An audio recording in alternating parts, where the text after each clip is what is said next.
What is going on, everybody? Welcome to the Serious Angler podcast, powered by our friends over at X2 Power Batteries. And as always, I'm your host, Bailey Egbrett. Joined with me is El Capitan, Mr. Andy Full, who's about to get a new scenery change here. Next week? Yeah, as long as I have internet, which it looks like I will. Everybody will be able to see the new office. I don't know how well put together it will be, but yeah, it's coming. It's coming quick. Well, I won't be home next week, so you can, worst case scenario, you can come up and use the apartment. Yeah, that might not be a bad idea, but we'll see. I'll probably be able to make it work at least from my phone in the meantime. So Local Starbucks, you and your bougie coffee, you can go do it from there. yeah, at 9 p.m. That'd be great. That's right. Yeah. That's right. Keep me up all night. Well, folks, we have a super cool episode today. You could tell I almost wore the same hoodie that Andy's wearing. I wore it this past night. Obviously, you're listening to this episode's on a Friday. We had dropped an episode with Brian Thrift, the Red Crest champ, this past week. We had some new X2 merch come in. Our guests will be wearing, our first guest of the night will be rocking it. I was thinking actually about wearing it. I don't know why. I was like, I'm going to put on this Bass Fishing Electronics hoodie. I got my new X2 hat on. I'm like, I'm kind of like torn on if I'm glad I didn't wear it because I'd be matching both of you, but also like it would be kind of cool if I was matching both of you. Dynamic trio instead of duo. Yeah, there'd be like 5 different X2 logos flying on this podcast right now, which is actually pretty sick. Yeah. We have Mr. Sean Budiak coming to join us because we have some pretty sweet news that if you guys listen to this as of right now, it is currently available. We'll let Sean kind of dispose of all the information and the cool release for you guys. But after that, we're going to have Sean for probably 20 minutes or so.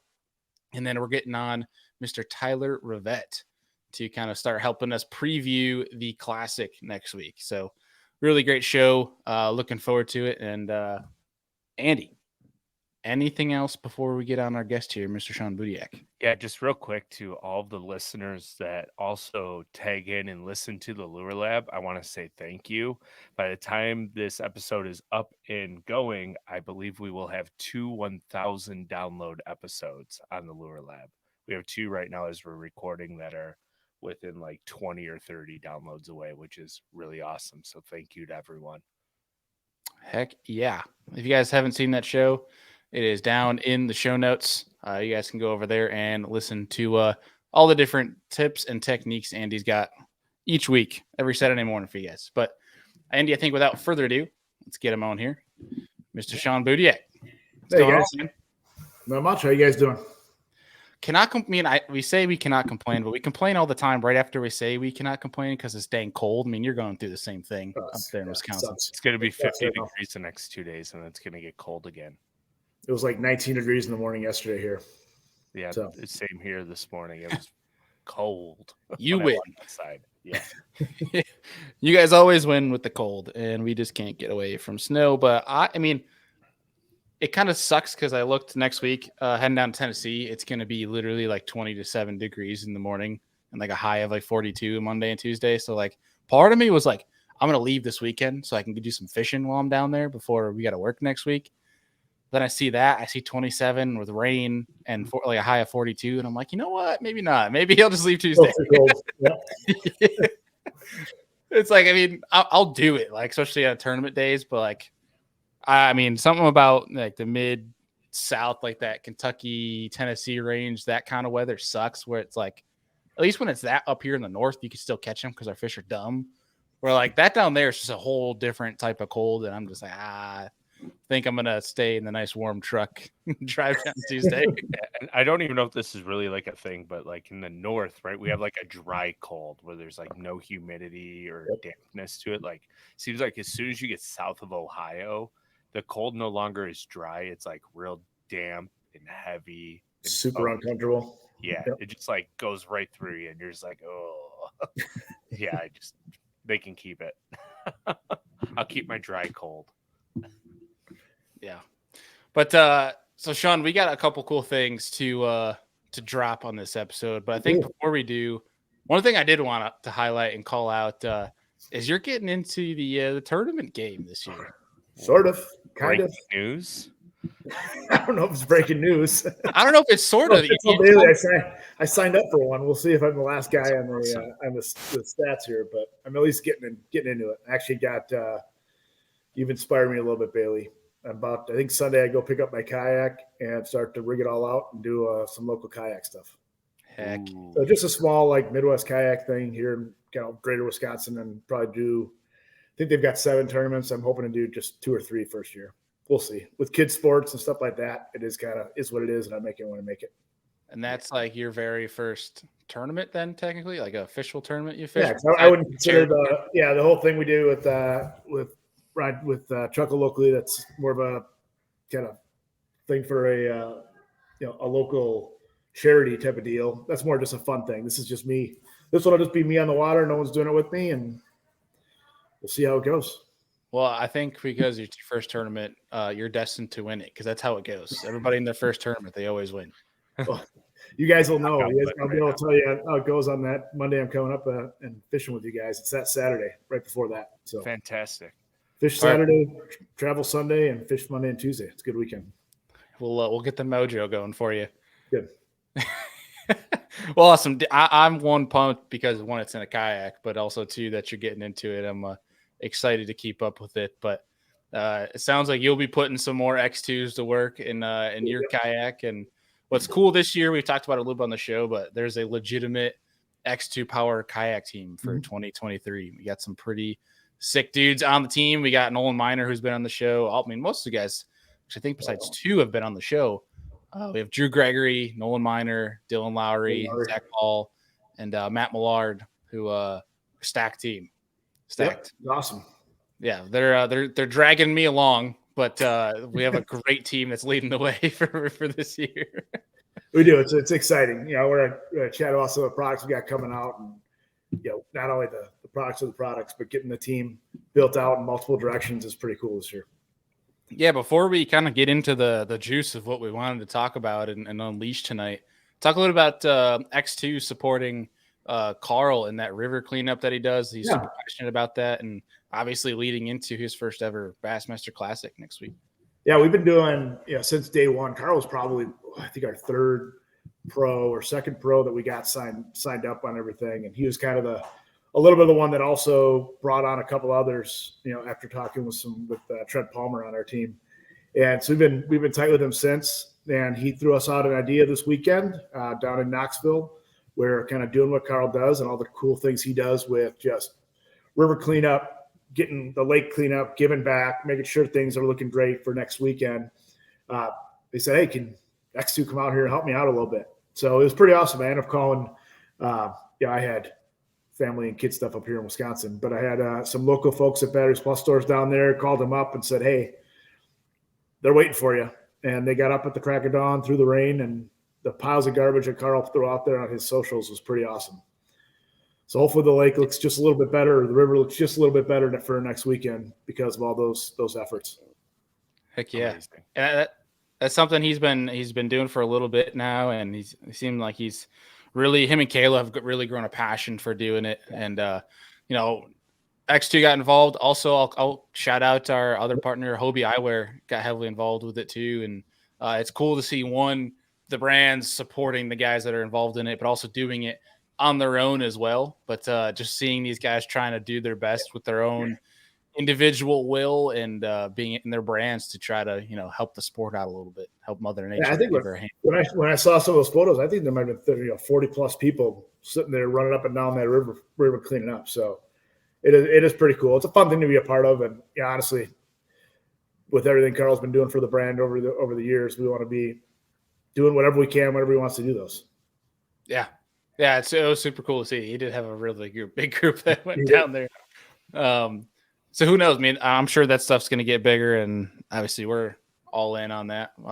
So pretty sick to see. Cool to see X2 support stuff like that, which is another part where super, from a team standpoint, we feel proud to be a part of, because we support meaningful campaigns and meaningful messages that mean a lot, not just to the people on our team, but to the sport itself. So for sure, kudos to leading the way on that. We'll do what we can. Carl's leading the way. We're just kind of coming along for the ride. That's right. Well, let's talk about in the sense of leading the way, putting out some top notch products that is leading the way in regards to performance. Talk to us about what's new for X2. So this is like the official first drop a little bit here, which is kind of cool.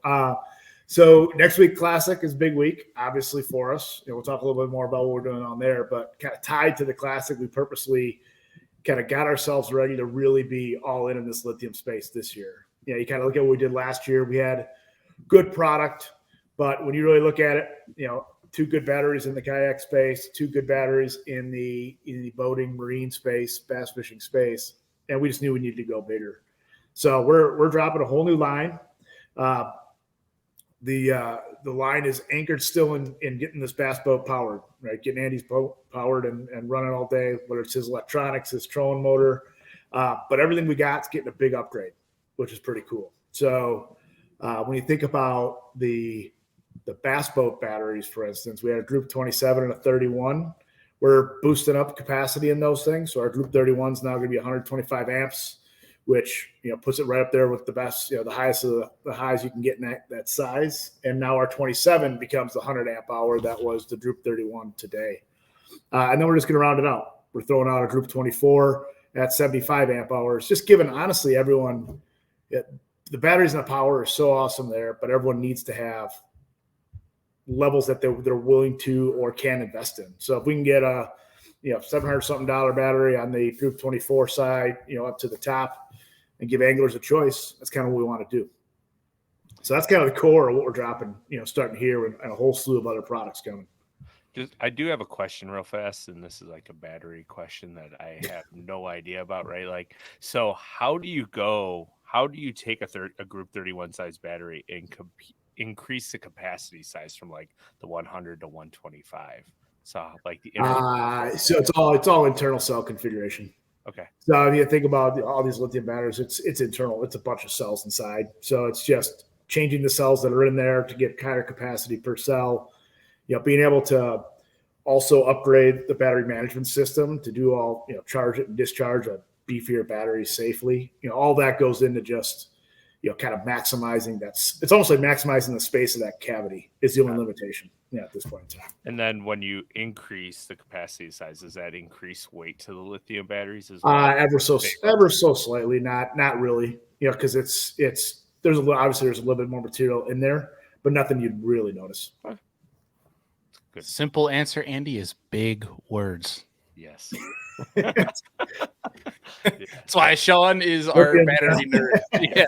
I understand it to a T. I'm like, so with the cells inside, like you're just kind of like making the cells a little bit smaller, but more proficient to squeeze more into and it's lithium technology, and there's people all over the world trying to maximize this technology and get as much power in as little space as possible. So yeah, it comes along, but it allows us to just continue to just feed the beast, if you will. And that 31, like you and I were actually going back and forth this week on it. That 125 amp hour probably isn't needed in a trolling motor system. But when you now throw 4, 5, 6 drafts, in some cases on one dedicated battery in the lithium space, get as much capacity as you can in there. Yeah. So it kind of opens up some new doors, if you will, for that. I will say for all of our ice folk, also this could apply for kayak anglers if they, run, smaller fish finders or need some, lights, etc. The 9 and the 12 amp, correct? Those are the new smaller model options. That's straight up the alley for our ice fishing folk, especially us. Also the kayak people that are running minimal electronic need. Yeah, the 9 amp is probably the smallest battery that's generally available in market for lithium, but it is in what is typically a 7 amp hour lead acid battery. So as much power as we can put in there, getting the 12, is brand new for us. And then even we had a 1220. Bailey, you got one of those running right now, 20 amp hour batteries. It's still 20 amp hour, but we've added something to it, and we're adding a 35 amp hour and then a 50 amp hour in the mix. So you go like bottom 9 amp hour. Right now I'm putting together a system for Bailey and his kayak that'll put 2 of these 9 amp hours together and bring some power to his GoPros and whatnot. Juiced. It just gives us tons of flexibility. Right. So now like the actual products are right in the ball game with everyone, and we purposely went in slow year one. Let's learn, let's communicate, let's talk. Red Crest last week gave us plenty of opportunities to talk to customers. Now it's all right. Jack, get the whole line all the way across the board. Start putting in some awesome bells and whistles. So big news. Like this is hot off the presses. We're launching it right next week.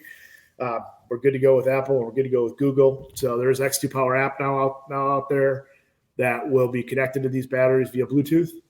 So you'll be able to see, when you're sitting in your kayak and you have no idea how much power you got left, to run your GoPros. You pull up your app and you're going to see exactly what power is sitting there. Yes. It's going to be awesome. So it's good, basic functional app that'll tell you all that stuff day one, and we'll be adding bells and whistles along the way. I want to be able to, if you have a battery question, that should be the place on your phone sitting out on the water that you can type something in and get some answers. That's where we want to go. Use it as an ultimate communication tool. Yeah, and that's going to be awesome too, especially like, long tournament weeks, that type of deal, or just like fishing trips where, I'm filming and like I'm always taking in my 50 amp if I'm running both graphs and live. But for me, because I'm lazy throughout the week, that'll be like, I can get away with another day of running the GoPros where I'm like, it's a guessing game where it's like 2 hours later. Let's roll the dice if I can go 3 now days. Now you actually know. It'll be a lot better. So technically, we could be like, instead of Siri, it's our Sean, right? We can say, hey, Sean, and then you ask a battery question, right? It might not be me answering. Hopefully, it's not me answering. It'll take a little too long. But yes, you could. I think that needs to be the next step for the X2. Instead of Hey Google, it's Hey X2. We'll get that going. No, I think I like Hey Sean. It's your voice. Super automated. Yeah. We'll do it. All those chatbots do it. Every single time it'll say my name when we're answering. Yeah, then you can make it a setting. Or, you can go in. You can choose. Hey, I want Carl Jocumsen's voice or Hunter Shryack and their name. Yeah. Awesome. AI technology is a wonderful thing. It is. Yeah. That's a big deal though. The Bluetooth. So for a lot of people, just kind of like. I mean, not that it's not enough power, but just giving you kind of the confidence of like that, almost that comfort that exactly what's going on versus because there's a lot of times where you have that battery and it runs well, but like you won't start to get a comfort for the period of time that you think you can run for. Mm-hmm. But this one, it just tells you exactly what's going on and gives you a good reading. Well, it'll not only give you exactly what's going on, the things that tell you how many times you've charged it, discharged it for our warranty purposes. It's also going to be able to, these things do go into sleep mode every now and then. One of our anglers and I were talking about one of his batteries that he just put into sleep mode. That app's going to help you know that. And then we can help you figure out how to get that out of sleep mode because it's a good thing that it happened. It just went into safety mode. Now let's reawaken it and bring it back to life. So the app's going to be huge. You're just always biting your nails when you're worrying about getting something on the Apple Store or the Google Store. And we're all good to go ahead of launch. So we're excited. Good product, better product, Bluetooth technology, big warranty update. That's probably the biggest thing with our whole line. Now that we have this app, we're just going big. 10-year free replacement on all of our products is what we're doing. We're keeping it simple. I don't think there's a person in the world that loves going and having a warranty issue and then getting like $50 towards a purchase of $1,000 battery. And I think that $50 to buy it on some other brand. So we're gonna make it just stupid simple because we want it to be great customer experiences. With the X2 brand, or if you're going to Batteries Plus store that you bought that from, you can have that equivalent experience there. So we're super excited and I can't wait. I'm heading out there. I'm driving down there like you're driving down there Thursday. Get that booth set up, and I can't wait to sit and talk to customers all day long. Classic time. Yeah, we're going to be doing some podcasts in the booth. Yeah, I can't wait. It's going to be awesome. I mean, once we get all set up, I think we're looking forward to all the traffic that I know is going to be there, just given how Knoxville's set up. Mm-hmm. And can't wait for that. And we just got done with Red Crest, and I think the biggest feedback we got was this battery calculator that we've kind of had sitting in the background, and I kick myself, haven't made a big enough deal of, we're setting the TV up in the booth. We're getting the computer set up. So when someone does have how long is this thing going to last question, let's go sit and build your boat and let's figure this thing out. So I think it's going to be but that's the hope, right? Like that is the hope. I'd rather have people hanging out. And we got onslaught of all of our pros coming throughout the day too. So that alone is going to bring people to the booth. Now you keep them at the booth and hopefully introduce them and get them excited for the X2 brand. Yeah, we've talked about it briefly on this show, people really loved it last week at Redcrest, but that calculator really helps give you an idea. Like if you're unsure what exactly you need for your rig, kayak, boat, RV, etc., like that's going to be the key. Well, beyond just, calling up a Sean or going to a local Batteries Plus, I mean, that's going to be something that's right at your fingertips. You just go to x2powerbattery.com. It's right there. Which for anybody that is interested, if they're listening or watching this, it is down in our show notes for every episode. Just click the link to X2 site and you can find the battery calculator right down in the drop-down box. Super easy. Stay tuned on that site. I mean, that site's been a good place to learn more. It's being tore down and rebuilt because we have a lot of great customer conversations that we can start to have at a more like personal level. Like we're jumping into kayak with this great kayak team. I want to be able to provide content for someone trying to power a kayak, not try to decipher boat talk, for their kayak, right? So we're going to kind of tear this down over the next several weeks, rebuild it, bring all this cool stuff into it that can just provide a better experience for everyone. Hopefully answer more questions so I don't have to take to the, Sean chatbot. But if you need to, I'm here. It's Sean GPT. So it is. I love it. But before we let you go here, Sean, really fast for all of the Serious Angler listeners, viewers, as we will be able to help them save some dollars off their future batteries. And that code is going to be Serious X2, correct? Yep. Serious X2. It'll be able to be used right away on batteriesplus.com. So if you jump on that website today and you can buy basically a buy online, pick up in store, those batteries will be ready for you at the store, or they'll be able to call you if and communicate with you if they need to get a couple in for you. But it'll be available live and ready to go for you guys. Sometime in the very not so distant future, you'll be able to get those, shipped directly to your house as well, obviously. But yeah, looking forward to it. We want to ultimately connect with all you guys out there and with Bailey and Andrew and with Deacon and Business from the Bass Boat. Let's reward the time that you're kind of investing in not only the Serious Angler, but all the sponsors, myself, Blackfish, Do It, all those other folks that are out there. We want to bring something to you that you can't get elsewhere, essentially. That's right. Heck yeah. Well, Sean, seriously, appreciate you joining on here. Appreciate everything that you're doing for the team, for the consumers with bringing the ultimate performance with this stuff, but also getting behind some of the different messages in the industry, giving back to the sport. I think that's one thing we're doing really well as a team at X2 is really getting behind these really good, like these efforts that are benefiting people beyond just trying to sell them a product. For sure. Selling product is one thing. Being there and being part of something is a way better thing. That's right. Heck yeah. Well, Sean, appreciate you as always, and we'll see you here real soon. Yeah, we'll see you real soon. We'll see you down there. Yeah.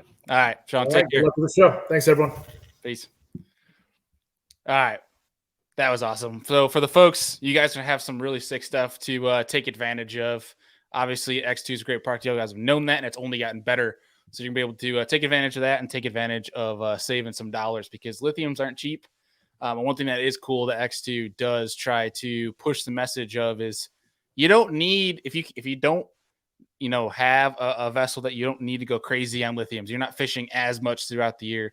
Is you don't need lithium. You can go with their AGM models, which provides you the ultimate power. But lithium, obviously, just a whole different factor to it, different price point. And obviously, it's been proven. So I think that's one thing that's super cool and appreciate Sean for joining on here. And Andy, he talked a little about the Classic. And we got a guy that's got Classic top of mind sitting in our queue right now who's been fishing hot, man. Like, I might be mistaken here, but is he number one right now in AOI? I'm pretty sure he's the first in AOI. I mean, he's a first and fourth. I got Tyler in the queue. Nod your head up and down. Is it fourth? Third. So in first, between.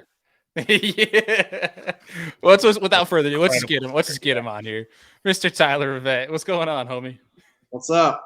How you doing, man? So it was a first and third, correct? First and the third, yeah.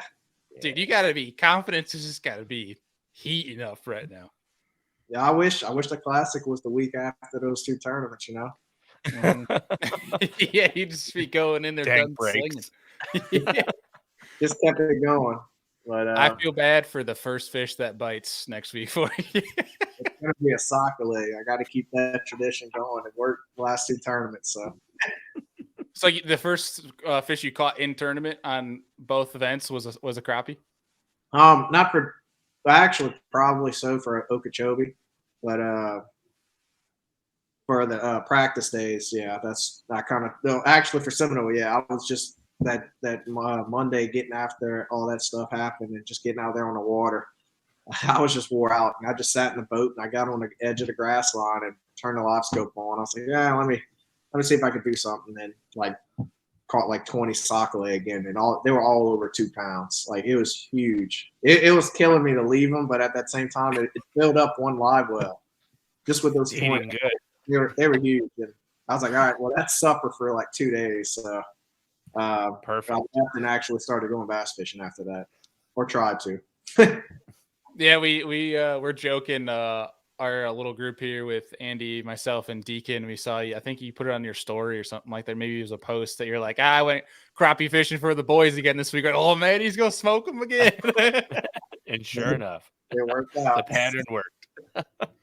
Did that? I was gonna be targeting that now.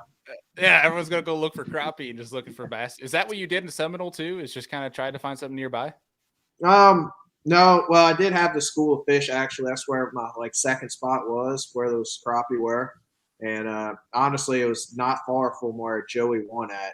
And I just never made it down there and tried it. And just I didn't really want to turn the live scope on a second tournament. I wanted to kind of stay shallow and punch and frog and flip. Yeah, honestly, I don't blame you. After looking at a screen for all week at Okeechobee, you're probably like, I'm catching them like this. I ain't gonna leave. Yeah, my neck was killing me staring at that thing. It sucks, but man, I got to the point where I don't even pick my head up. I can make a full cast and I'll know exactly where it's at just by the way my foot's pointing. Yeah. I know you've of course talked about it a bunch on several different shows, since Okeechobee. And part of me honestly feels bad because, dude, you didn't really get to celebrate your win after that. The boys made you go cook dinner for them afterwards. You didn't even get to party. No, yeah, that's how it was. We did all the interviews after the weigh-in Sunday, and I think we left there about 7 o'clock. And my stepdad got in the truck with me.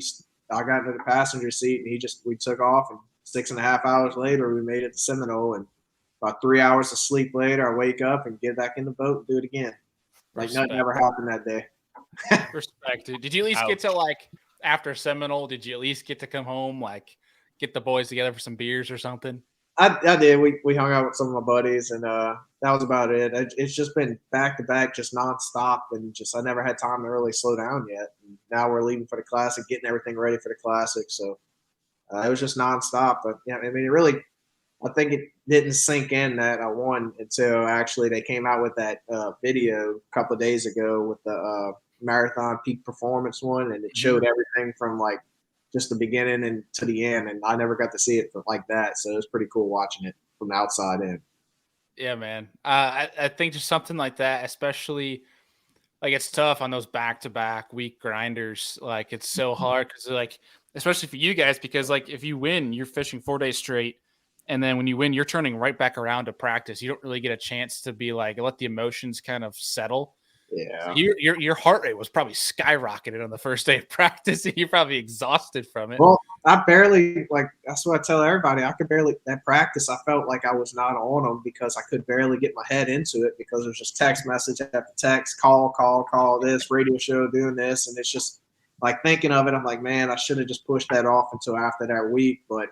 At the same time, it's some of them just forget about the guy that won the first week when it's a back-to-back tournament. They'll focus on the second tournament. So I tried to take advantage of what I could, but at the end of the day, I found a few things for practice, and it was just at the main deal was just kind of going out there and having fun. I did what I always wanted to do was win, and I didn't plan anything else after that. So it was just another tournament. I was like, well, I just got to get my head in here, and I can't think about that blue trophy right now. I just got to get out there and make my points because you can win the first one and still not make the Classic. You just have to. You got to go out there and still do the job for the next 7 tournaments or 8 tournaments before that one. So 7 now. Yeah, I mean, I totally understand like trying to take advantage from like a brand standpoint of, allowing that, taking advantage of every opportunity from a show standpoint to interviews to media to shoots to trying to grow as much of your following as you can to really hone in on like that win. And I can understand being kind of worrisome, but like it didn't matter, dude. You were still like flying high going into Seminole, third place. You were still your name's Almost flying around. Another blue trophy. That would have been crazy. It was crossing my mind hard. I was like, man, I never saw one coming like so quick, and now and have a chance for two of them like back to back weeks out of. I don't know I wouldn't even know what I would do. But, I feel bad for whatever gym you went to next. oh, I was I was pumped, especially because I didn't get to work out for about almost 2 weeks. They really didn't have anything in Okeechobee. I worked out the day before the tournament started, and other than that, it was just nonstop media. It just I only had a marshal in my boat one day out the whole 8 days we fished total. So every other day was a camera, and it's pretty cool thinking of it like that. Like, wow, like doing pretty good then. Consistent, man. And dude, there was a point Andy and I were geeking out on the last day of Seminole. I think it was like 9:00, where like I think I don't remember if you were leading it or like within a pound of Joey, or like, holy crap, he might go back to back here. Like it's gonna be the RIVET show this year. That's what it's gonna be. Which I mean, it is, man. Right now, first and a third is a hot freaking start. I think the proper term is gun show. It was going to be the gun show, Yeah, cut the sleeves off. We're all laughing. Like, yes. Oh man, I had to. Yeah, my peer pressure sucks, So if someone tells me something, I'll probably do it. I love that. But I mean, when Mercer or Zona tell you something, it's people you look up to and watch your whole life, so you kind of have fun with it and do what they say, Hey, look. Those guys, they might tell you stuff that kind of like not say gets you in trouble, but like start some laughs. That's a good thing for your branding. So don't let everybody steer you the other way. Those guys know how to create brands. Oh yeah. I mean, I have a lot of negative people out there, but I don't care. Dude, we're not going to talk about that part, but I'm going to say one comment on it is the people that knock like stuff like that, or like what Matt Robertson does, are the traditional people that need to just get out of the industry because we moved on. Y'all are the heart of the industry now. It's nobody goes to NASCAR to just sit there and watch them go in circles. They want to see action. They want to see something. They want to see some wrecks. They want to see some cool stuff, and that's how it is with fishing right now. Like everybody's kind of getting bored with the flipping, and I mean, obviously live scope. I tried to make it as fun as it could be watching live scope, but that's what they ask for. But whenever they ask for it from us, we get fined. So I don't know what they really want from us. The same people that want us to do the cool stuff and get the views and all the fun stuff, they turn around and they'll fine you right after. So that's lame. That's lame. I will say personally, not that I have any stake in this conversation whatsoever, besides being a fan, is let your true colors fly, buddy, because that's what we love to see. Fans love to see it. And I think, honestly, as a brand, from a sponsor standpoint, that's what they love to see. Oh, yeah. I mean, any publicity is good publicity, So. That's right. That's right. That's marketing. So that's right. Well, dude, so I have one question on the Okeechobee deal, and then we'll start talking a little bit more like Seminole, because I'm sure everyone's asked you every question under the sun when it comes from Okeechobee. But they did some really cool shots, man, of what you were fishing specifically, like on that river for like it looked like it was almost like subtle humps that were on that river that these fish were kind of setting up on. Go ahead. No, you're good. I was just curious about like the cadence with the jerk bait. I know it looked like you're using you said you're using a stunner. Obviously, that one sinks a little bit. Like, did you have to let it go down a few seconds? It looked like you're fishing relatively deep water. It was anywhere from about 6 to 12 foot. They would sit, and it all depended on where they're sitting. If they're sitting closer to the top, I'd have to make or closer to 6 foot, I'd have to make a shorter cast so it'd go on top of them. You never want it to be even with them or below. And if you did that, you'd spook the fish away and you wouldn't see them again. So it was all about making the right cast and making one on top of them. And that's the key. Just throwing in front of them. I got pretty good with live scopes where I could tell what the fish is, if it's a garfish, sockeye or bass or just something different. You could tell the bass, but yeah, honestly, it was pretty hard to tell the difference between a sockeye and a bass there because the crappie, they were so big. They looked just like bass and they'd fool you. But I got smart with it by the time day 2 came around. I could tell what a sockeye was because every time you throw the jerkbait, the sockeye would just it would just do the same thing your jerkbait was doing. It'd stay right under it, and it would kind of slowly come at it. And that the largemouth, they would just kind of come at it, and you could see when they're coming at it, like, oh, it's a guaranteed bite. And sure enough, and it's pretty cool watching it, like looking back at it now, all the videos, like how he was sitting right there, and you can see the fish coming up and eating them. That was a sick shot, dude. That was awesome. You're like giggling like a little kid when you're watching it come. He's like, he's going to eat it. Oh yeah, it's fun. It's fun when they actually come eat it. But every other cast that he wasn't watching, there was another one following it that wouldn't eat it, and it just kind of sucked. Oh, dude, like I think there's really something there though that I think people don't talk about all too often.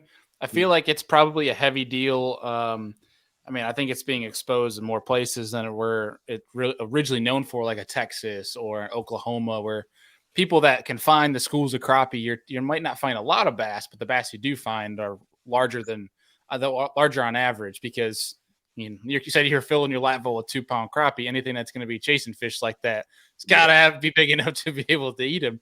Yeah, do you think there's definitely a science to that from a national standpoint to trying to go, if you just start looking for those schools of crappie, that you're going to find those larger on average bass?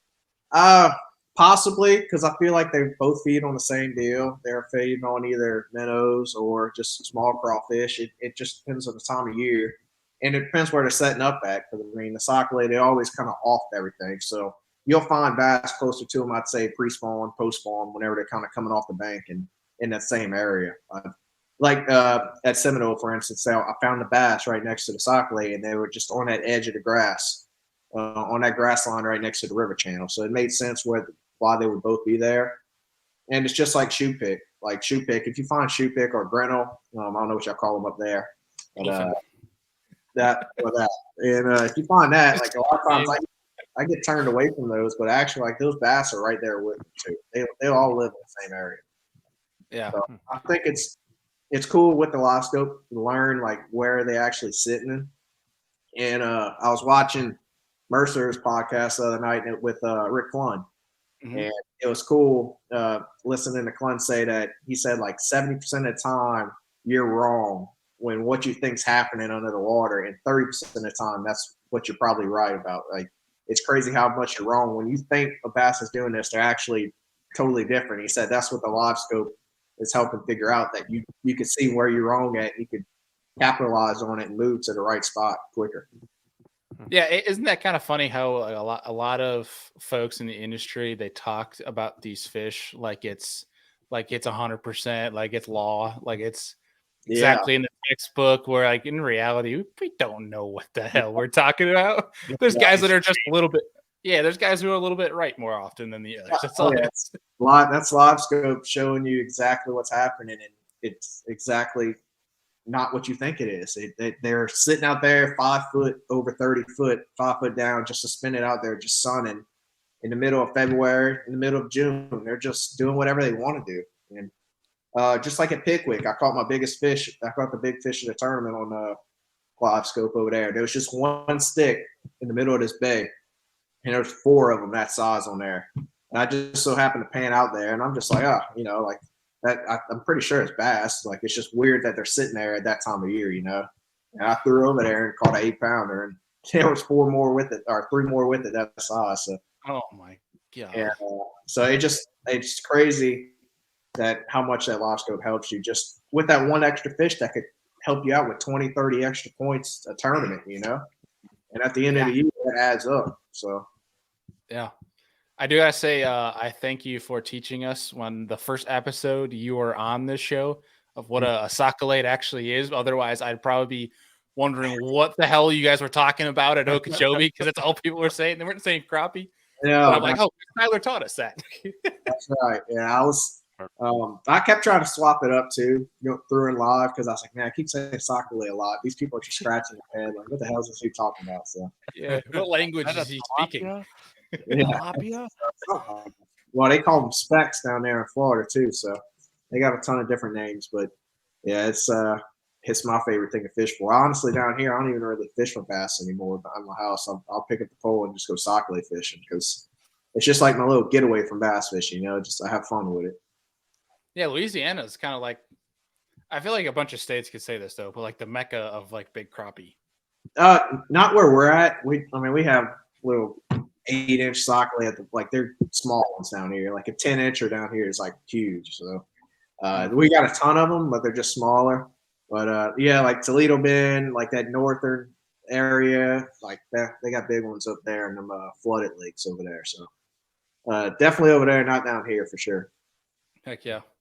Well, dude, looking at Seminole, I'm kind of curious. What was the rhyme or reason to where you were finding your fish? Like, because it looked specifically grass related that you were fishing. So I was fishing up the Flint River, and it was just a day I just kind of made my way up there toward the launch, and we were in. Me and Hank were actually in the same cove, and he was out in the middle, and I was just going through the grass, and it was perfect. It's that gator grass, that green little. It's just perfect for pre-spawn punching. I find like they're always under there for pre-spawn, and I got a few bites there. Hank got a few bites on the outside jerking, so I was like, all right, well, let's just start in there and see what happens. And sure enough, I go through punching, nothing. And I ended up like kind of slowing down. I could see fish on the outside. That's when I figured him out with the wacky worm out there off the edge. Well, actually, the first day I was catching them on speed worm because it was a little windier and a cloudier. So I just picked up a speed worm and a swim jig, and they were demolishing that. And I mean, that was a fun bite. And then the second day, going into the second day, it was no wind, just sunny. And I didn't even pick up the speed worm once, like never threw it. And that's what I caught them all on the first day. So it's crazy how I just adjusted. It's like, okay, like they're sitting in these pockets now. Like obviously, it reminded me of a Toledo Bend. The Toledo Bend looks similar to that little pocket I was sitting in. You got the hay grass looking stuff, and then you got like some gator grass. And they'll just spawn in them open pockets on that flat stuff. And that's exactly how they were set up. Like I just power pull down and just fan cast with a whacking worm. And you just pick I literally think I caught every fish in that cove.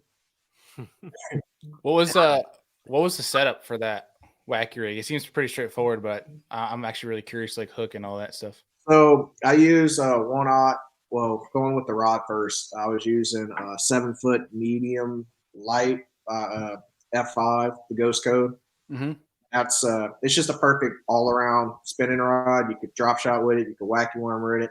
It just gives it a good tip, so you don't yank it out their mouth and you don't pull it away from them. Mm-hmm. And I was using 10-pound P-line, and then I had about a 10-pound tactical P-line leader, and then I had the 1/0 owner, the owner wacky hook.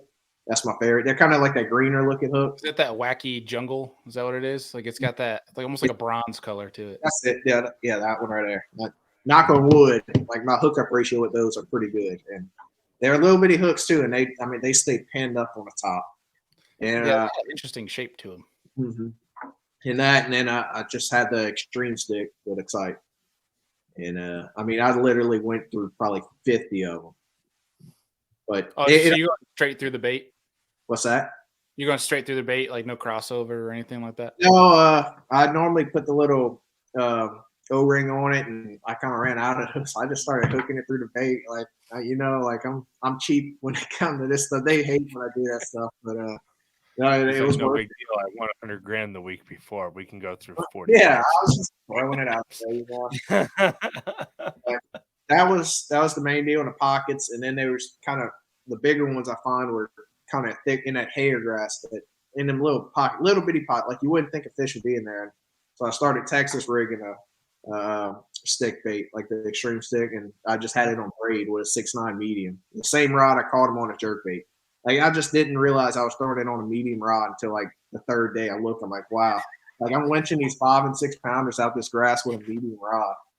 Like I was boat flipping them and everything. I thought it was a medium heavy, like 7.3 at first, and just having a time. Yeah, I'm just flipping them in like nothing. Like, dude, you're gonna like crazy flipping. Like I always flip them, dude. I love that. When you're just vibing, man, you just don't even like think, you just do it, and then you're like, oh crap, this is a 6'9" medium. Oops. Like you should not be throwing it over 30 yards of grass, thickest ever, with like 50-pound braid. So Yeah, it worked. It worked, and I was bending the hooks with that medium. Like I'd set the hook on them. I'm like, geez, like I couldn't imagine what a medium heavy. So yeah, it was awesome. It was that was a fun tournament for sure. I wish I'd have won that one too. I wish I'd won all of them. Yeah. So you were throwing straight braid when you're throwing the Texas rig stick bait? Oh yeah. Dude, God, that pisses me off. If- I love it because it works. Uh-huh. Like you're talking about you're catching them, but like my overthinking butt would be just like, I need to have 20 yards of 10-pound fluorocarbon. Otherwise, they're not going to eat it with the straight braid. And there's so many people that say the same thing. And you're like, nah, straight braid, jack them, son. I threw a straight braid in the holes too, and it would work. Like in the middle of just a clear pocket, just throw it out there, and they could care less about that braid at that time. You just do it and 4-pounder. Like second and third day, I knew I kind of messed myself up, but it was just hard because I had small fish in the box, and I didn't have really anywhere else to go, and I needed to cull them. But I probably caught each day, the second and third day, I probably caught 2 or 3 bags of 15 pounds at least of fish. Just 3-pounder after 3-pounder, 3.5. They were just males and big little females everywhere. It was fun. I mean, I knew I'd probably run out of fish eventually, but the only thing that gave me hope going into the last day is when I caught that 25 something. I was left a lot of fish in there. I left because they were coming up even more, and I'm like, wow, they're coming in here. Like I think we could catch 25 again. So I just left out of there. Getting in there the final day, I pull in there, and it was you could still see them. They were just kind of chasing stuff off the bed. You just see a swell or just a wake, and if you threw it in there perfect time, and you catch them almost every time. And they got pretty smart by the fourth day. I was able to only catch like 1 or 2 out of there. I wish I could have caught them all because they still had some big ones there, but I think I did my damage out that place. I think one of my favorite bites from that tournament was like you could see how shallow the fish was, and it like swirled, and you made the oh yeah, the first like, the V go right to your bait, and you jack them on that 6'9" medium. Oh yeah. And ripped them across. I was like, "Oh my god, that looks like fun!"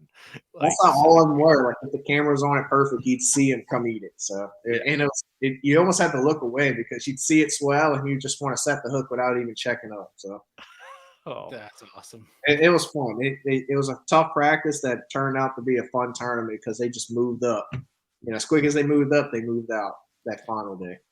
Yeah, that was what I was going to be. I was really intrigued when you mentioned that you literally witnessed them coming up. Like, do you think they literally just did the deed and turned right back around by day 4? Oh yeah, it got hot. It was hot quick. The water temp got up there, so I'm thinking they just went up there. I hit them perfect overnight, and most of them were just headed out because I saw empty beds everywhere. And I mean, part of that's probably me putting them in the live well and taking them, but I do think. Like looking at it now, just like at Okeechobee, I was looking at stuff I did. I was like, man, I should have did this a little better, you know, looking at the videos. And I think that's what I should have did the final day was kind of back out to where I was catching them punching for practice. And I didn't really do it much the final day. And I think I could have caught them punching if I'd have just slowed down and backed out instead of just still throwing that wacky worm. Now, was that grass topped out that you were punching, or was it submerged? It was like on top. It was that hay grass, like it was gator grass for the most part. Gator grass and hyacinths mixed, and it's similar to down by my house. Like if you get the hyacinths with mixed, then they'll spawn on there. Heck yeah. Well, dude, first event, I mean, you're fishing relatively clear water, you know, in the river, jerk baiting, forward facing sonar.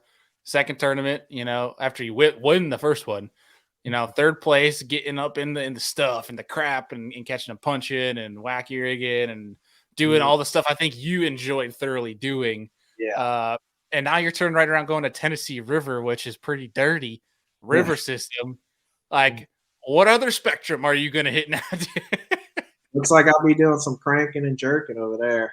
I'm pretty confident with that jerk bait and live scope now, so I think I could do some damage over there down in the Teleco, but just watching every video they have on the previous tournaments, everything's done in Loudon for the most part. So I think I'm gonna spend most of my time in that area, but at the same time, I think I could catch them jerking. When we were there in 21, I didn't really even know how to use the live scope. I didn't know what I was doing there, and I was able to catch a few big smallmouth doing it. So I think now that I could go back there to those spots and maybe pick off some giants now that I know what I'm doing and know how to get them to bite. So that's my plan, but it all depends on the weather. Like I wasn't expecting it to be this cold. It's going to be like 20 to 30. Like it's going to be cold. So, and the crazy thing about the practice for the classic is we practice a whole week before the tournament, so much stuff could change in a week. Yeah, it starts like what, Saturday? We start Friday, this Friday. Oh, Friday. Oh man. We start the Friday before the tournament, and it's Friday, Saturday, Sunday, and then we have the Monday, Tuesday we do media stuff, and then Wednesday we have like a test run of takeoff, and then we actually fish like it's a tournament day. We have to come in, check in at 3:30 or whatever. So we get one extra day Wednesday on the Wednesday, and we get to basically that day. You just kind of going to check everything, I guess, for the most part. Mm-hmm. And like Thursday is like another media day, essentially, right? Yeah, it's the actual media day. Yeah. Oh, long. Got you grinding, man. Oh, I don't care. I mean, I live for that, to make the classic. And when I made the last year's classic, I just want to have fun. It didn't matter if I sucked or not. I was like, man, you never know if you're going to ever make a classic again. So it's what you always dreamed of. So I just want to have fun. We had fun, especially that second day. I had like the biggest bag almost, and that was pretty cool to just weigh in like 19 pounds on the classic stage. Yeah, that was were you throwing a Demiki? Where's that? Or at Hartwell? Yeah. Kinda like a Demiki, and then I was like a Ned rig or a Nico rig, and then just jerking, live scoping. Heck yeah. Well, dude, so I don't want to ask anything that's gonna like don't divulge anything, obviously, because classic's coming up. But I'm more curious, like, being that it is literally like a week out that you're gonna start practice from day one of the derb. What kind of mindset will you have, being that you have Monday and Tuesday where you won't even touch the water? Like, is it more of like trying to fish or practice in front of them to prepare for what's coming up, or how does that work? That's how you want to practice, and then most of the time it don't go that way. You kind of find where they're at right now, and you kind of don't. You just have to keep that in mind that you're going a whole week later, and the weather's going to change. The weather's going to get a little warmer, so it might push them up, or the weather might get colder, so it might push them out further. So you just want to find that happy median of like kind of where they're at and where they should be going, and just kind of keep that in mind going into Friday. But I mean, it's so much like adrenaline and just emotions for the classic. So you just got to keep that in mind. And that's what I keep telling myself, just got to chill out and just think where they will be in a week. That's got to be that's awesome from a challenge standpoint. And like as an angler, and especially obviously because it's a Bassmaster Classic, but like trying to think like, hey, it's Friday. We don't compete till a week. I found it's got to be such a weird feeling though. Like when you catch your first fish, you're like, yeah, he ain't gonna be here in a week. Like it's got to be like, but it's got to be right. Yeah, it's like, so what you do, like, I'm curious, like when you catch some fish, is it more like you're kind of looking up from them, like where are you going next? Like what's your step two, that type of deal? Yeah, I'd say like you figure out if you're on the main lake, like look where they will be at. If they're on an obvious like main river ledge or just something way out there that nothing's close, I'd say just look for where they're going, like we said, or if they're in the pocket, if they're on the main point, like look where they're going further in the pockets. If it's getting warmer, like are they going to be moving back on just that flat, or are they going to be on the secondary points, or just are they going to be way in the back? And it all depends with the runouts too up there. We're going to be getting a lot of rain, I think, so I think they might be moving to the back end pockets. Yeah, what to do with it. I was looking at the forecast, and it looks like you guys are packed full of rain, at least early next week. I mean, it looks like, at least would be kind of nice for you guys, is it's going to rain. Oh, no, it changed again. Well, I think that's what's going to happen too. Is the forecast is probably going to change a lot before you guys get going. But it looks like it'll rain the first couple of days of the event, which kind of sucks. But hey, I mean, at least it's everybody's same playing field type of deal. That's right. I think the thing about like the cool thing now is I didn't think live scope would kind of be a part of it if it kept warming up, just because they'd be kind of pushing up shallower. But I think now that it's actually still cold, that live scope will probably be a factor in this tournament. Yeah, good Lord. The morning, Saturday, Sunday, and Monday, it's going to be below, even Tuesday too. It's going to be below freezing for you guys in the mornings. Ooh, that Tennessee cold is not fun. And then it's supposed to be raining, right? Or they changed that? This Friday, your day one will rain, but it's going to be in the 60s at least. Awesome. Yes. Can't wait.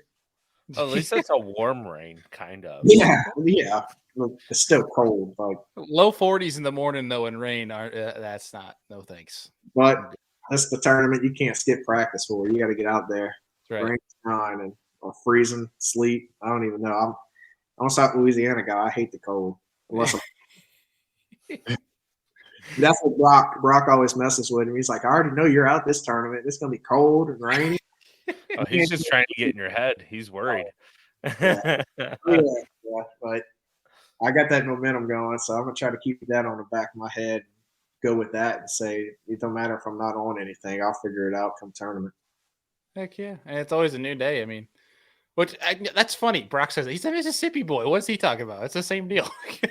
But he's I don't know. He's built different. He'll fish daylight to dark and not even think about it. And I'm just it wears me out. You know, I'd rather get off the water at 4 or 5 o'clock and maybe go to the gym. And just fry up some snack. Yeah, the gym just helps. It just kind of gets me in my little mind and back in my little space, where I need to be in the right mind to fish and, not stress about anything. I just put it all out in my gym and go out there the next day and start practice again. And I feel great. It's more of like a confidence thing. When you go to the gym, I feel like full after and like I did something good. So I could turn around and fish better. Heck yeah. Dude, that was going to be something I wanted to talk to you about because that is something, one, that I really find motivating is like you still being able to, with your guys' schedule, finding the time to, one, I'm sure it's more of just like a passion deal for you because that's something you thoroughly enjoy, but also two, like that keeps you probably mentally fresh throughout the week in regards to staying in shape. Obviously, people talk about that. Brandon Pollinet, Carl, those guys talk about it all the time. Yeah. But like, I am absolutely struggling with this right now because like I'm in a stage where I have so many different endeavors going that I feel like any like 30 minutes or an hour that I waste doing something else that I'm not putting into the business or anything like that, I almost feel guilty. And so it's really starting to hurt like the physical side of things. I'm sure you probably struggled with this at some point, like the being able to get off at 4 or 5 o'clock. Like how do you deal with that mentally? Just being able to, hey, I need to take care of myself type of deal. Yeah, that's my worst year fishing was the year like I kind of just focused more on fishing instead of like trying not to go to the gym much during the practice days and the tournament after the tournament days. I was just not in the right mind, and I just kind of got back on that groove last year, and that was my best year so far. And this year I'm doing the same deal. It's just you got to do it, kind of put you in the right mind and get you happy. You can't be all depressed out here fishing because it'll mess your head up bad. So. And I know all the guys like I stay with, they're like, I can't believe you're going to the gym or you're getting off the water early. But it's just what fits me, Like if you got to put more time into that, it just helps me out on the water somehow, just with the confidence, Like if I miss the gym one day while I'm fishing, it just kind of like tears me apart. Like, man, I wish I'd have went. Like for instance, I'm about to leave in the morning. I got all kind of stuff to do and. Me and Kendall went earlier to the gym for 20, 25 minutes just so we actually went, it's better than not going at all. And that's what we say. So, yeah, I mean, it makes sense. I mean, Andy and I are both athletes our entire lives. Like you have that, like you might be physically exhausted after you hit the gym, especially if you hit the gym right. But like mentally, you're good to go for the rest of the day. Yeah. So I feel like that. I mean, when you think about fishing from a mental standpoint, you're making good decisions. So you might not need as much time where it's like, if you're clicking, you're making the right moves. Like that's probably what really helps with that process is the gym gets you in the mindset and then the mindset helps you make good decisions through practice. And do you work out on tournament days? Yeah. Oh my God. You're on another level. It's just like a mental clearing exercise, basically. Like at that point, it's not even working out; it's clearing the mind so you have a positive outlook. It is, especially like either or. If it's a good day or a shitty day, you know, I'm out there. It's like especially if it's a bad day, I'm like, you know what, I got to get in the gym. Like it gives you more like that pump up to get in the gym and work it off. You know, like screw that day. You know, like putting that day behind us, so we're gonna work out harder and turn around. It's gonna be a better day. And 90% of the time, it turns out to help me out. You know, I like that. So yeah, that's for sure. Well, I love how so many guys get off the wall and they're like, all right, let's go eat. Let's go get food, grab a couple beers, and then we'll do tackle for us tonight. No, I'm going to go rip out this bench set here. Yeah, I leave up my stuff during the time, like the next day in the waiting to take off or so. But yeah, that's the main deal I find with myself is I'm just having fun with it. You know, you can't stress about this, and I do what I want to do. You can't really do what other people want you to do because it's how you fish and how you live with your life. So I'm happy with what we do, and it's working out so far. And it just like for another thing, it's like with Hank.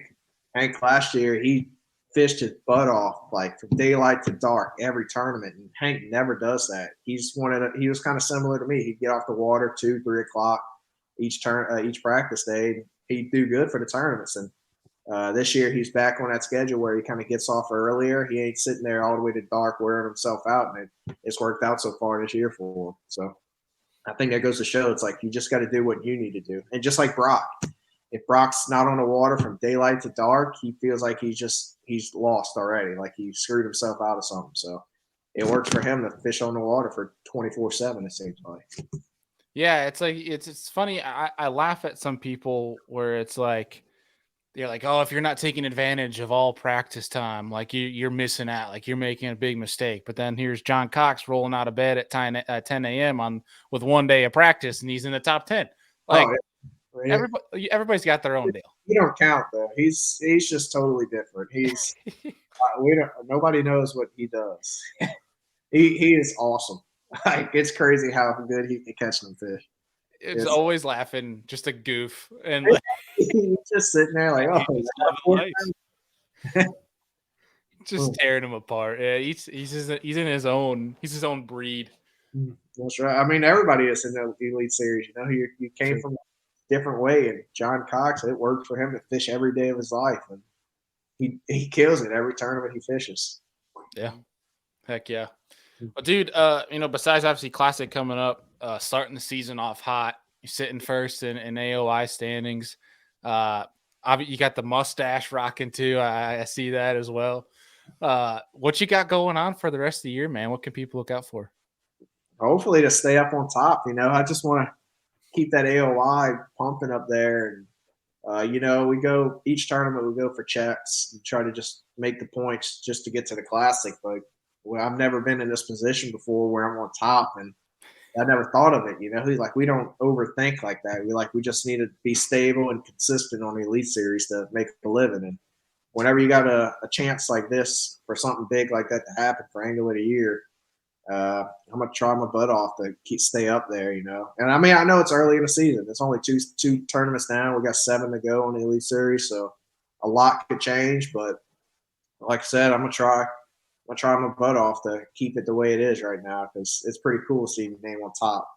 Yeah, well, dude, it's harder to come back than it harder is to stay up there, in my personal opinion. So it's especially the 2 first events specifically for you guys. Like you can either dig yourself a hole or you can give yourself a good start and give yourself a cushion. That's a good way to look at it. And the nice part for you is the next event. There ain't no points involved. You don't got to worry about that. All you need is 15 fish. That's right. You don't need 20. So. 15 fish, 4 pounds each. I think that would win it. That's right. You'd be doing all right. I'd say if I take 18 pounds a day, I'll be happy with that. I think that would probably win. Yeah, I mean, shoot. I mean, compare it to, I know it's the latest in the year, but yeah, the way Ott won it back in the Classic for a 3-day derb, I think he had what, 11, 18, and 20 or something like that, Andy? I think it's about 54 he won with or something like that. Yeah, I think the first day was the 20-pound bag, and then he had like an 11 and then an 18, but it was all close to that. Yeah. Yeah, it's crazy. Well, dude, I mean, looking ahead, you got thankfully this year you got Champlain instead of some other smallmouth fisheries, but you got Champlain and you got and you got the live scope dialed. So St. Clair and St. Lawrence, you should be. Listen, I wish they were going back to Oahe, all right? Because one of my Me too. favorite fish catches from last year Yes. was when Tyler was sitting on the front deck, catching with the old ball and chain and whacking him as he's sitting on the front deck of that bird. It was awesome. That was a fun tournament. That was a great deal. I was just sitting down, just messing around. I was just having fun with it, and they were actually still eating it. So that was a funny fish catch. I wish it would have been like a 5 or 6 pounder too. That'd have made it better. That was hilarious. I remember being I had meetings all day that day, and Andy's like texting me updates, and I can finally turn it on. I get a gap in the day, and it just goes pans right to you, just sitting down, almost like you're a kid in the outfields picking grass. You're like, oh, there's a bite. Whack. That was fun. That was honestly, it was just that the second day, whenever it got real windy, it was just so hard to fish up there. Like you couldn't really get on top of them or fish. And it was like 5, 6 footers out there, and I was just tired. It was windy. I was aggravated. I was like, let me just pick up this old Carolina rig. I threw it out on that point, and just the first cast caught like a 4 or 5 pounder. Next cast caught like a 3, 3.5, and then another. I was like, oh wow. And then the next day, I just went back there, and that's what they wanted. It was fun. Yeah, you probably just had a hard leg day the day before. You were just That was a pain trying to stand on that deck. But yeah, like you said, Andy, I wish we'd go back because I wish it just wasn't so far. It's literally in the middle of nowhere. It's nowhere, nothing around it, not a tree in sight, just hills and hills for hundreds of miles, like rolling grass.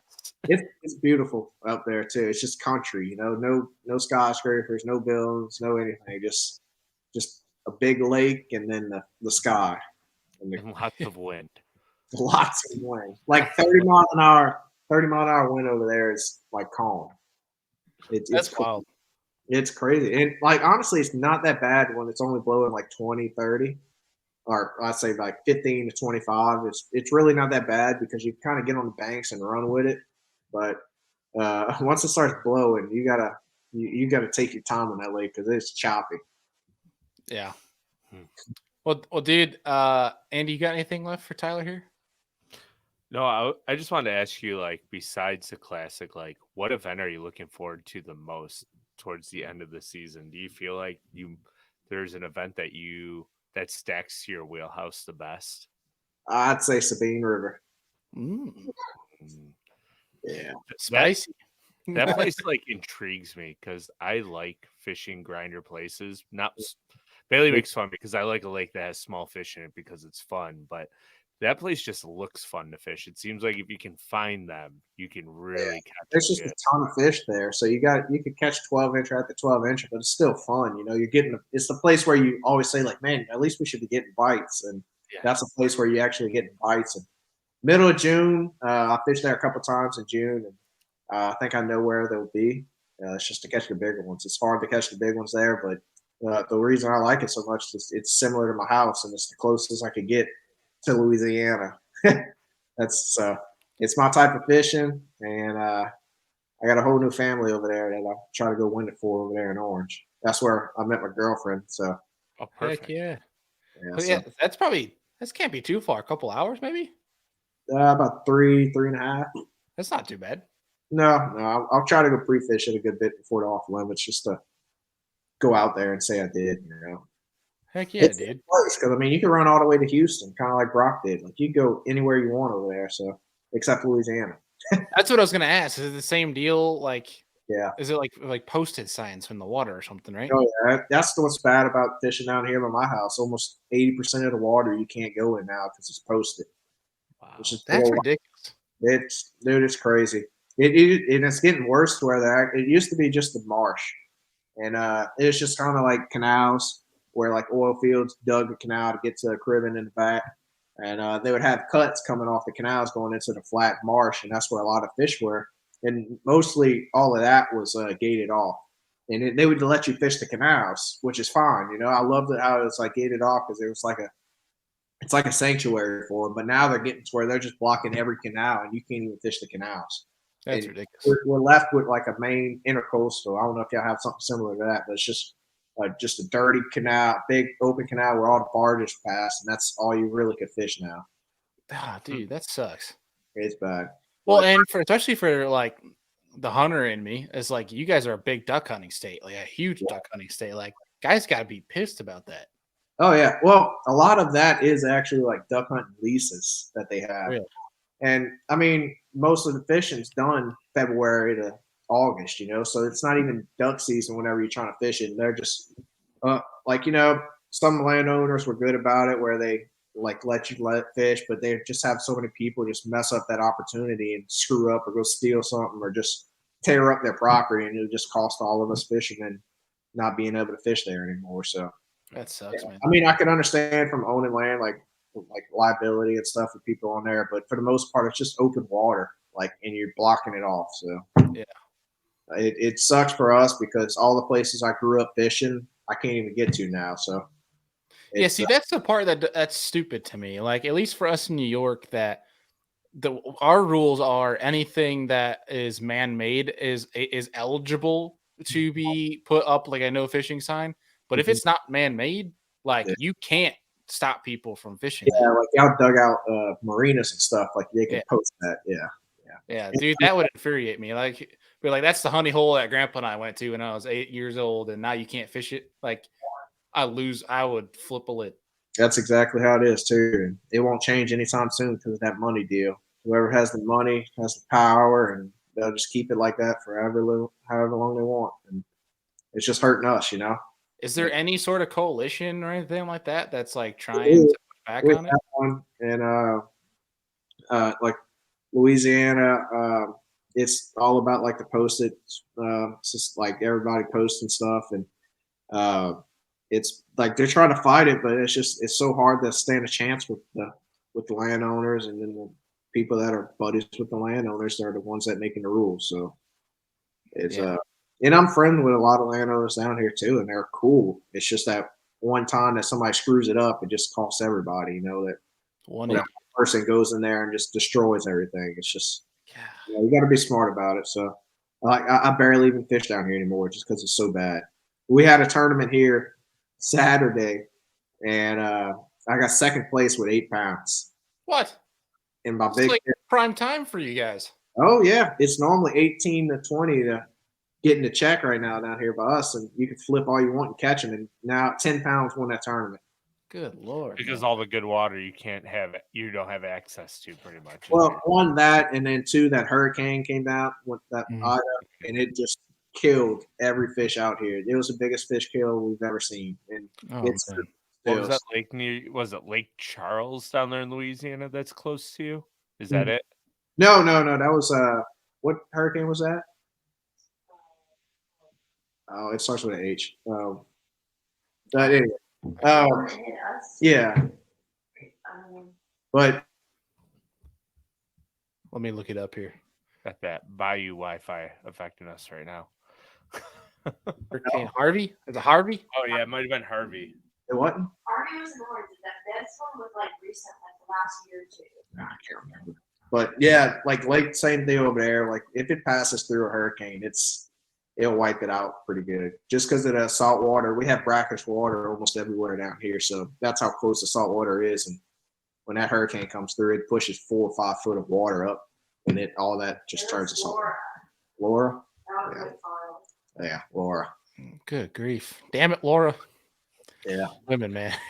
Yeah, so I mean, it kills the grass, it just kills the fish, it just kills everything, and it's just a big cycle. It'll take a couple years to come back, and hopefully it does, because this is what I grew up doing, and it's just totally opposite from what we used to fish with. So I mean, it sucks, but I hate leaving here and moving. But if I always want to move to like Gunnersville or something, just because that place is just 24/7. You catch fish. Always, yeah. It's fun. Always. Well, dude, I heard I got a buddy that lives on St. Johns River. Like they're going through the same thing. That hurricane this past fall just ripped it apart. Yep. It's wild stuff, man. It sucks to see, but hopefully these fisheries rebound and Yeah. people can stop posting posted signs there. That way you can go, because when you get those getting rid of, you're going to blast them in all those places that had posted signs. They haven't seen people ever. Yeah, it's just big sanctuaries right now, or just sanctuaries to the landowners themselves. They can fish what they want, but Yeah, it sucks. It's like I said, I just stopped bass fishing down here anymore. It's just not even fun.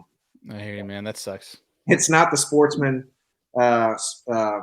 Shit, Louisiana's like it's not like the sportsman's paradise anymore. It's just it's the gated off paradise. Hopefully that can turn around. Yeah. If there's any way we can help with our 15 listeners, we'll gladly educate those 15 on how we can help. Yeah, definitely. I mean, anything helps down here. Just trying to put the word out, but at the same time, it's all about the money. Yeah. A lot of states are dealing with that now, unfortunately. Yeah, but the states will realize it once the money's disappearing from all the fishermen leaving and just everybody leaving. It's just not the state it used to be 10 years ago. Yeah, like what's the point of buying a fishing license anymore? That's right. Yeah, I mean you get kicked out of everywhere, so what's the point of fishing? So I hear you, man. It is what it is. But dude, we're gonna wrap this thing up here. Seriously, want to thank you for taking the time out. Hell of a start to the season. We've thoroughly enjoyed it, and we will enjoy that streak continuing. And looking forward to seeing you at the Classic next week, man. Hopefully, we do not see you at the Expo. Okay, we enjoy seeing you on live. That's right. Hopefully, I don't see y'all at all in a good way. That's right. Well, buddy, again, seriously appreciate it, and we'll be rooting for you next week, dude. All right, thank y'all. See y'all. Yep. All right, see you, Ty. Dude, could you imagine having the fisheries we do here in New York and showing up to the juice and there's a posted sign on it?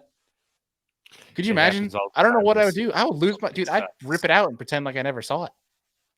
Yeah, but steelhead guiding, and I know this is a bass show, but I see sections of stream that I've guided on and fished on for 10, 12, 15 years that are getting posted almost yearly, and new sections of water getting posted because people are just you can't as long as you come through the water somewhere, you can get there, right?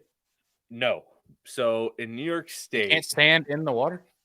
No, in New York State, you can stand in the water if two separate landowners on each side of the waterway own the water. So they would only own halfway through the bottom of the creek.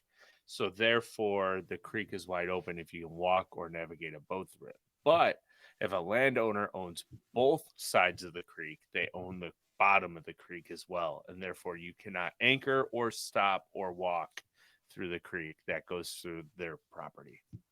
That's such bullshit.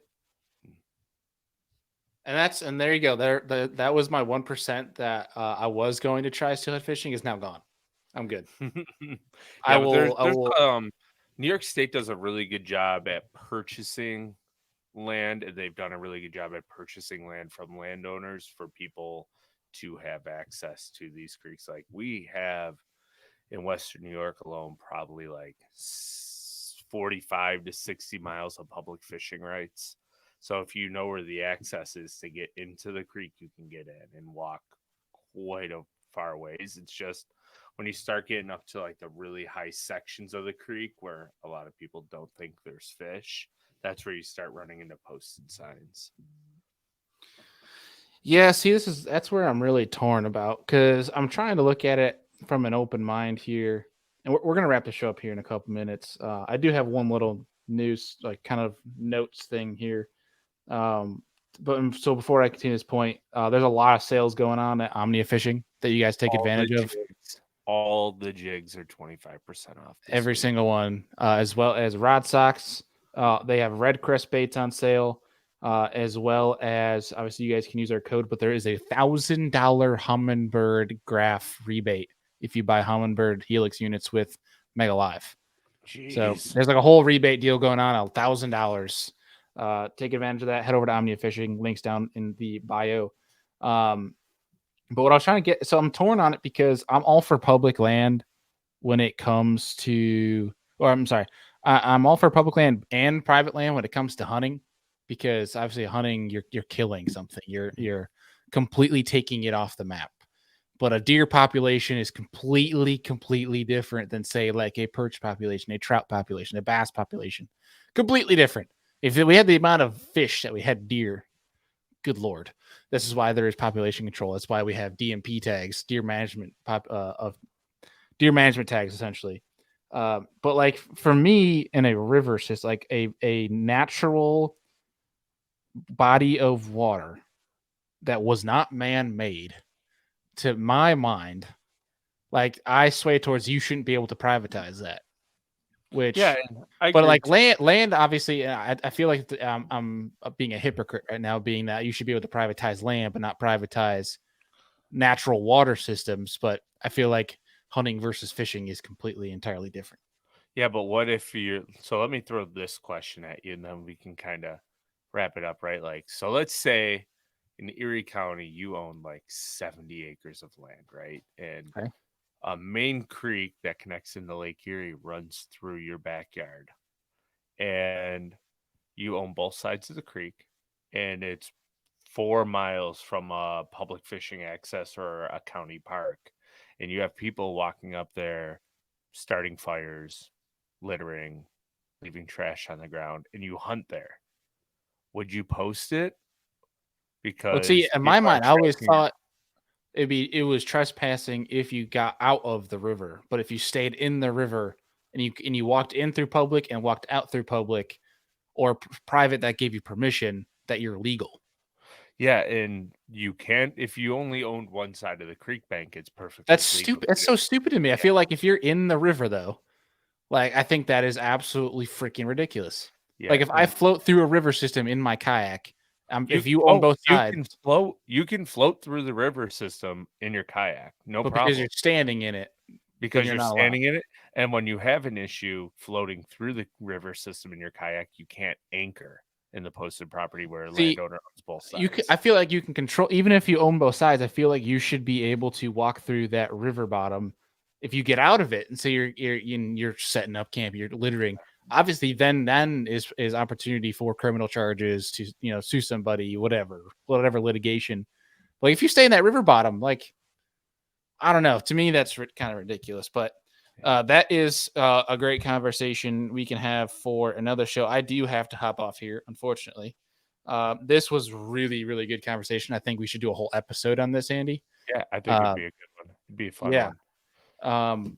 But great show tonight. Awesome getting Mr. Sean Budiak from X2 on. All new, brand new X2 Power lithium models available, as well as with our code. You guys can save money. We'll have that down in the show notes. And big thank you to Tyler RIVET for joining us. Looking forward to seeing how he's going to do on the Tennessee River next week. But Andy, great show. We'll see you guys. We'll have a Tuesday night live show next week. Actually, Trevor Lowe from Omni is going to join us. Fantasy fishing show. Yo, Right? yeah, good call. Holy crap. Almost forgot about that. I got you, bro. I got you. My man. Fantasy fishing, classic fantasy fishing next Monday night. We'll see you all there.